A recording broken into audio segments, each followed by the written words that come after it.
Hey guys, welcome back to Alan's Cards.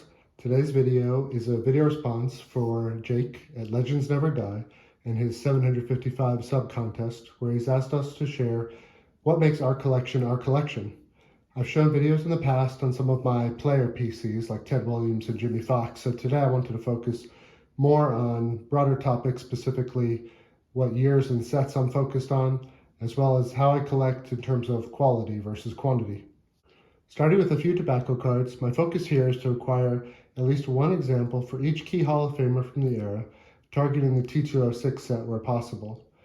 In terms of quality, I'm usually focused in the 2 to 4 range, which will be a consistent theme throughout the video. And with T206s specifically, I'm focused on common backs from a value perspective. Here I've got the Cy Young, Glove Shows, Tris Speaker, and Eddie Collins as just a few examples of what I've got in the collection today from the T206 set. In the last video I made, I shared a Philadelphia Caramel Honus Wagner, obviously not being able to get the T206 from that set. Moving on to pre-war, this is the era where I'm primarily focused with Fox, Gehrig, Greenberg, DiMaggio, Grove, and so many other greats that I like to collect. Up first are a few 33, 34 Gaudis with what I like to think represents good eye appeal for the grade. Note that I don't vary much by card in that if I'm okay with a lower grade Gehrig, which I'm definitely okay with this Gehrig, then I'm going to be okay with lower grade for other players and cards in the same sets, like the Grove in a 2.5 and the Dizzy Dean in a 3. Continuing with pre-war, here are a few more examples of cards I picked out for the eye appeal relative to the grade. Obviously, they don't look like 8s or even 5s or 6s, but as I said before, my goal isn't to acquire higher grade cards, but rather higher eye appeal for the grade for the players and cards that I want to collect. These examples include the 35 Diamond Stars Rogers Hornsby, 39 Play Ball Hank Greenberg, and the 41 Play Ball Ted Williams. My approach to collecting stays consistent into the 50s as well. Here are 3 3s, which I believe present in the 4 to 5 range, with good centering and color being my main focus areas. While cards in the 50s could more easily be acquired in higher grade and at relatively lower cost compared to the pre-war, I still try to maintain my consistency in the way I collect from a value perspective. Here we've got the 1950 Bowman Duke Snider, the 52 Topps Feller, which I showed in a video a couple of months ago, and the 53 Bowman Color Stan Musial. From a set perspective, I largely try to stop at 1956 or 1957 in general, and I thought the 1956s were a good example of my approach to collecting from an eye appeal relative to grade perspective. Here are the Mantle and Clemente from the set, both in 3.5s, with what I believe to be above average centering and color for the cards and the grades.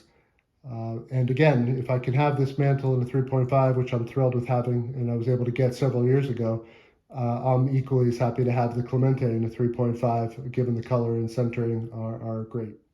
And just to round out the 56 examples, here are the Aaron, Mays, and Jackie Robinson, all in the 3 to 4 range. Some better than others. Obviously, quality deteriorates with the grade as you'd expect it to. But good centering, color on each of these, no major creases. And again, if I have that Mantle in the 3.5, I'm just as happy to have these in that same range. While I primarily collect traditional issues like Goudey, Bowman, Leaf, Topps, I also appreciate other playing day issues from players that I collect. These Wheaties cards are a good example of food and beverage cards, which I like to collect. These being the ones with action poses of Ted Williams, Bob Feller, and Stan Musial. Continuing on the theme of food and beverage type cards, here are the 1954 Wilson Franks, Ted Williams, and Bob Feller.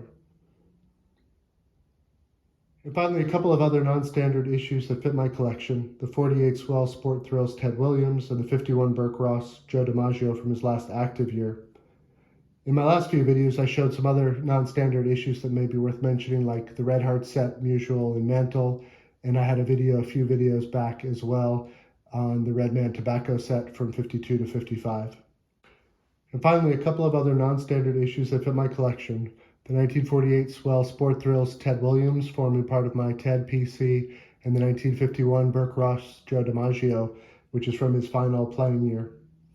In my last few videos, I showed off a couple of other non-standard issues, including the Red Heart Mutual and Mantle, and my small collection of Red Man tobacco. That's all I have for you today. Appreciate you watching, and thanks, Jake, for hosting the contest and getting everybody's responses to this type of question.